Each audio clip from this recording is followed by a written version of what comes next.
Hi everyone, Nick here talking about the 2.4.5 patch which will be in stable today and it's been in dev test for the last week or so. So what you'll see immediately is we've been working on the head-up display, so a sort of consistent set of icons across the screen with the same color scheme.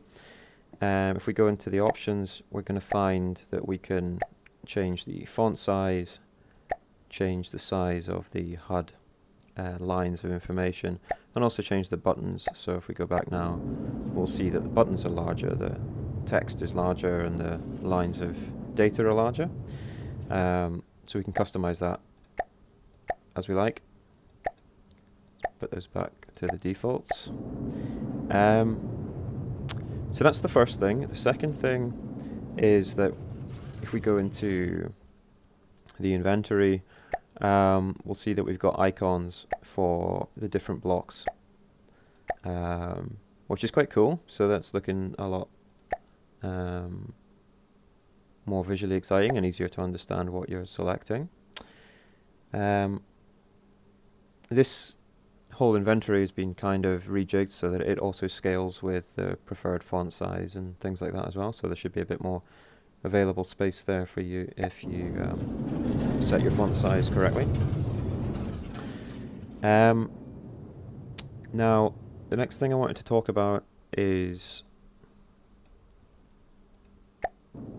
something I'm really quite excited to tell you about actually, which is that you can now press the middle mouse button in build mode and in normal mode, and eventually in the fleet interface and map and things as well, probably. And it brings up lots of extra data. So we actually have a mouse now, as you can see, which is quite revolutionary for the build mode. So we can click on this button here, which freezes our vehicle. You can also click on these icons down here that tell you the different commands. So we can click on that one there. Or this one up here, we can shrink our vehicle, we can lay down a mirror line. We can turn annotations on and off. So annotations were added in 2.4.4. And if I move my build marker over here, so I've just pressed the middle mouse button to remove this, remove the mouse cursor and the extra data. Move it over there and actually right click that button, it will actually add an annotation at the location of the build marker, which is just a convenience. So there's the new annotation we've just added. Over here we've got the option to bring up the mainframe's main interface to edit the AI.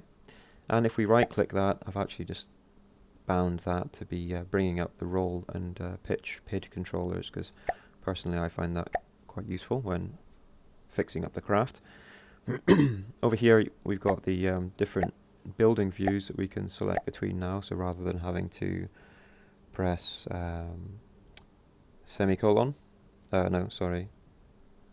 Shift P, we can just bring it up here, so we can easily press the middle mouse button, select important controllers and come back in, so very quickly cycle through this stuff. And we've also got the detection ranges as well, so we can bring up visible, infrared, sonar, radar and wireless snooper detection ranges. And another cool thing is that we can click on these little buttons here to swap between the turrets and the hull. So on a bigger vehicle, all of the turrets and spinners and nested turrets and spinners are mentioned, and you can just flick between them like that. Also, when we bring up this view, we have a little interactive thing, so we can warp to a vehicle, bring up its information panel, and we can pull it out of play and play forces and stuff like that. And we're going to be expanding on that kind of functionality, because we've actually got the ability to interact with an ACB and actually trigger an ACB as well from there. So we'll be having things like the ability to fire weapons and bring up user interfaces on particular blocks and stuff like that. So that is how well, it's what middle clicking does in build mode. If we come out of build mode, we can also middle click and it brings up the ability to view the path view. So the path view used to be an avatar item.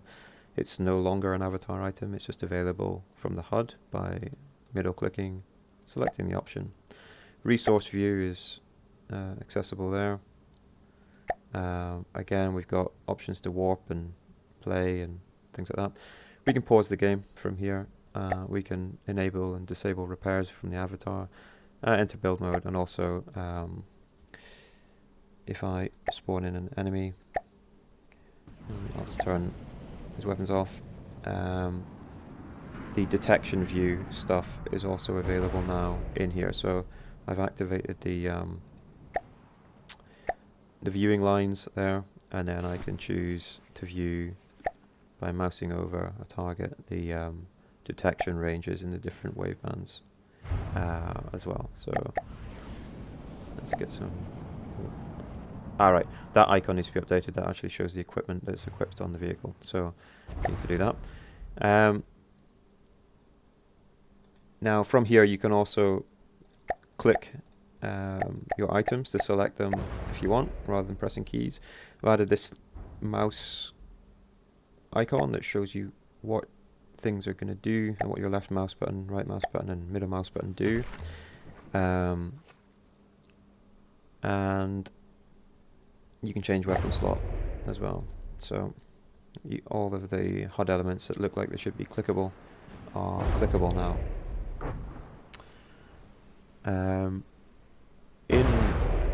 Let me just get rid of these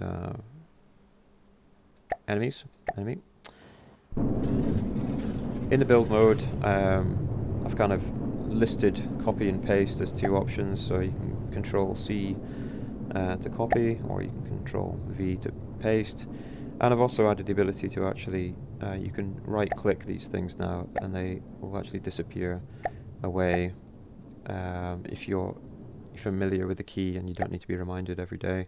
And if you go into the options, you can re-enable them and they'll come back, so you can get rid of the ones you're familiar with and tidy up the interface a bit. Similarly, I'm sure you're all aware that you can customize what is displayed here by going into vehicle info panel and selecting and unselecting things there. Now, the other thing I've added is this is not really an addition, but it's a very unknown, undocumented feature, which is that you could press Shift-N to rename your block. So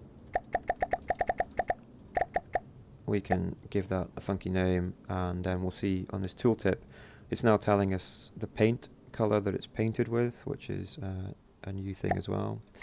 So if I paint that, it's going to say painted with paint number 10 and show an orange color. And it's going to say the name is changed to Thrust Max 3000. So that's quite useful. You could almost use the renaming to give a bit of advice to somebody viewing your design, descriptions and that.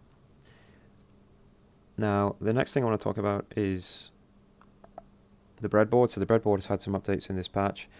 Basically, a lot of new components, and the equation editor now supports things like more than, less than, equal to symbols. So that's going to be quite useful. Now the other thing I wanted to mention, which I think is actually really quite cool, is that if I get the missile controller, if I open that interface, there's now this button here next to the close button, and that actually stores that interface for later. It's like collapsing it to a sort of tab system, right? Now, so if I do that, and then let's say I go into my AI and open my your PID and I collapse it from there, right? When I press the middle mouse button and bring up this extended HUD, I've actually got 3 interfaces listed here, and if I left click them, it actually brings up the missiles that I was just meddling with and save down, and it brings up the yaw controller that I was meddling with. So rather than having to do that and then do that and then do that and then do that to bring up the yaw controller, you can just kind of do it once and then say, well, actually I'm interested in maintaining this thing for later, so it's right there now. And again, that would be quite useful for ACBs and things that are buried in the hull, and important propulsion systems or whatever that you're fiddling with a lot, things that are on spin blocks or spin blocks themselves, that you're finding it difficult to find.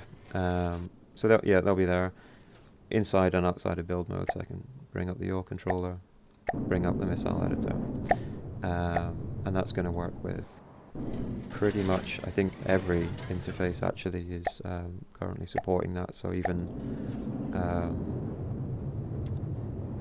the options panel can be brought up in-game. So that's pretty interesting, and I'm keen to see what you think of that. I'm going to take it back to the... actually, before we go, I'll just show you what I've been doing to this thing, which is the... what's it called? The Stinger. So I wanted to make this thing a bit more interesting. It had some very underpowered missiles on it.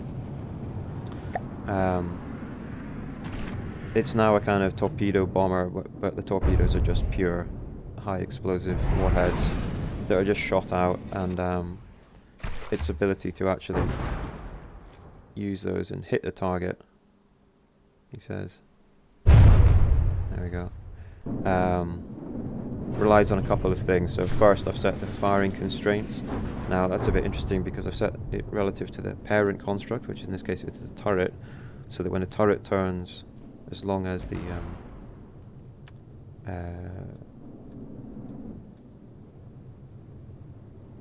turret is pointing at the target, it's going to be able to fire. I've set the required accuracy before fire to 5 degrees for these missiles, so that they always fire kind of on target to within 5 degrees. And as we'll see from the annotations, if I pause the game, and wait a minute, need to activate my annotations again.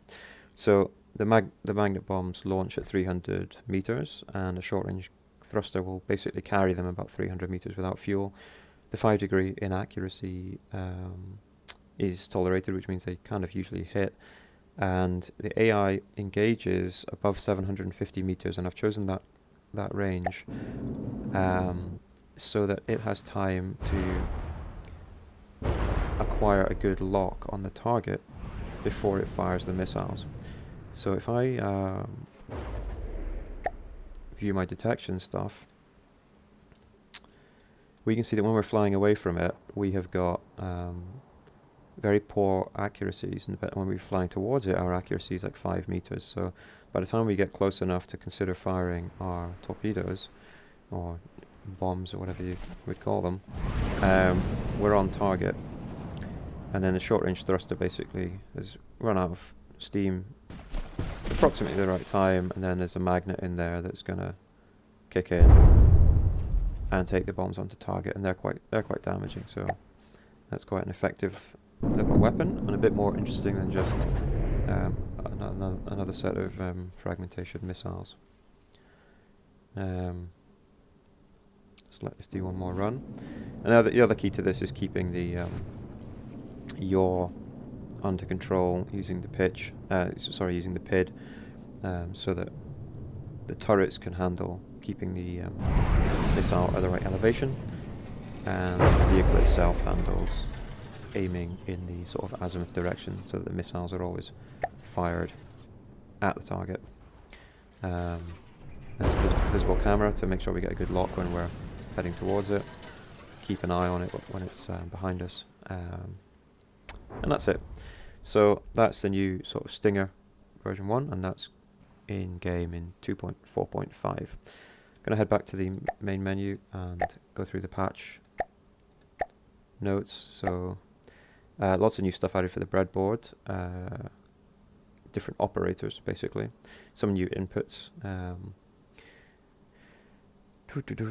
The new tutorial, so You can actually, this is quite an interesting one, you can create a build guide in-game by pressing Shift Insert, which you can remap, and that will basically save the current state of your vehicle as a stage in the build guide. So you can build a little missile, save it as stage 1, increase the complexity of that missile, and then save it as stage 2 of your build guide. Then go back to the modding interface and basically paste your saved build guide in. That's basically for the development team to make better build guides, so you'll be seeing some good build guides shortly. We've added a button where when you're exiting the designer, it gives you a prompt to check whether you want to go back to the main menu, so you don't lose any unsaved work.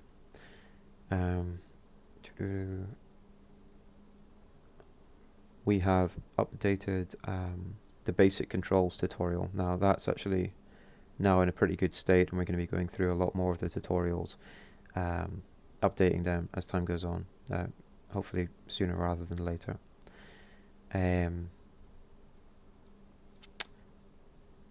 Some fixes to the ACBs and the Steam engine. I think some of those might have been quite game breaking, the Steam engine one, so it's good to get that fixed. The melee attack has been removed, and so has the old tactical UI that you could open with N. Now the reason the melee attack has been removed is that when you have an item equipped which requires right mouse button, then you, like the binoculars, you're going to zoom in with left and zoom out with right. When you have something equipped like the repair debugging tool, the right mouse button is bound to fire weapons. Control is still bound to fire weapons, but right click used to be the melee attack, so now it's for firing weapons, vehicle weapons, and melee attack has been removed. I don't think anyone's really going to miss that. So that's everything for 2.4.5. Thanks for watching, and I'll see you next time with 2.4.6.